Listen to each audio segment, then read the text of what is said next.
क़दम क़दम ते हिननि कानून तोड़ियो आहे।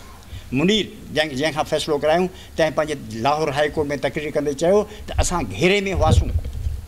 हींअर जेके जजनि बयान ॾियनि अॼुकल्ह ॾाढो पाकिस्तान में सुठो लिटरेचर पियो अचे, इंटरव्यू अचनि पिया, तव्हां पढ़ी त ॾिसो। जजनि चयो त बाबा असीं हिन मोचड़नि जे वैल में आहियूं, असां किथे ते करे सघियासीं, असांजे पुठियां इहे मुसीबतूं पई हुयूं, वी आर नॉट फ्री।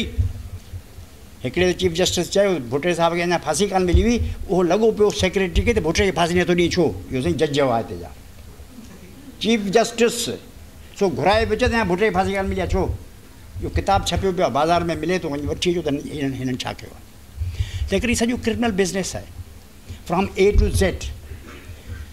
का बि लीगैलिटी आहिनि माण्हुनि खे कान्हे। हिननि ते इंक्वायरियूं हलणु खपनि। पाण जमहूरी जदोजहद जी ॻाल्हि था करियूं, जमहूरी जदोजहद में आज़ादी जी ॻाल्हि आहे। जज लिकाए वेठा आहिनि।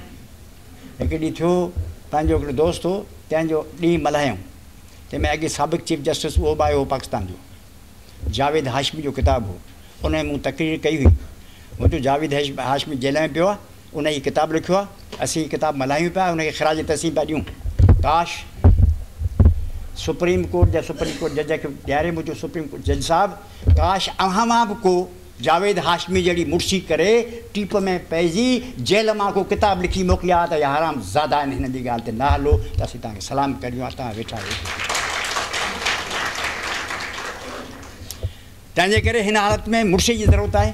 दास्तान वॾा आहिनि, असां 8-8 ॾींहं कंदा आहियूं, हिकिड़े मैटर ते आर्ग्यू कंदो। दास्तान वॾो आहे, लिखणु खपे बयाननि। हीउ नजस ऐं नापाक निज़ाम आहे, नजस ऐं नापाक सिस्टम आहे, जंहिंखे वणे बलूचिस्तान जी ऑपरेशन, फलाणे जी ऑपरेशन, फलाणे खे क़तल करियो, फलाणे खे मारे छॾियो, इलीगल आहिनि, अनकॉन्स्टिट्यूशनल आहिनि। सिंध मां ऐं सम्झो 4 लख माण्हू जेल हली भरीनि, तंहिंमें का बि तकलीफ़ कान थींदी। ऐं गारंटी थो करां त सभु जेके पाण लीडर वेठा आहियूं सिंधी माण्हू चऊं जेल ते हलो, माण्हू केतिरा ॿारनि बचनि समेत हलंदा। हिन खे चओ नवां जेल ठहिरायो सिंध जे वास्ते, सभु हलंदा। वो दिन हवा हुए जब खलील खां फाख्ता करते हुए मुशर्रफ खणी अच पंहिंजूं टैंकूं गोलियूं, असीं बीठा आहियूं मैदान जंग में, पश्तून बलोच सिंधी गॾु आहियूं, पंजाब जो आवाम असां सां गॾु आहे, असीं सभु गॾु आहियूं, खणी अच पंहिंजूं टैंकूं। दलील अथई त फ़हातु बुरहानकुम इन कुंतुम सादिकीन। कूड़ायो, तव्हां कहिड़ा दलील आहिनि, ॻाल्हाए नथा सघो, को डंडे सां ॻाल्हाए सघो था। कूड़ायो, अव्हांजी का बुनियादु न आहे, अवी क़ाइदे अज़म जा गद्दार आहियो, पाकिस्तान जे आइन जा गद्दार आहियो।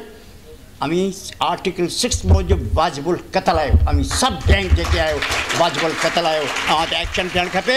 ऐं जेके क़बरनि में पिया आहिनि इन्हनि खे क्राम वेल वांगुरु इन्हनि जा लाश क़बरनि मां कढी टंगणु खपनि, ऐं इनशा अल्लाह कंहिं ॾींहुं ईअं थींदो ज़रूरु। Thank U.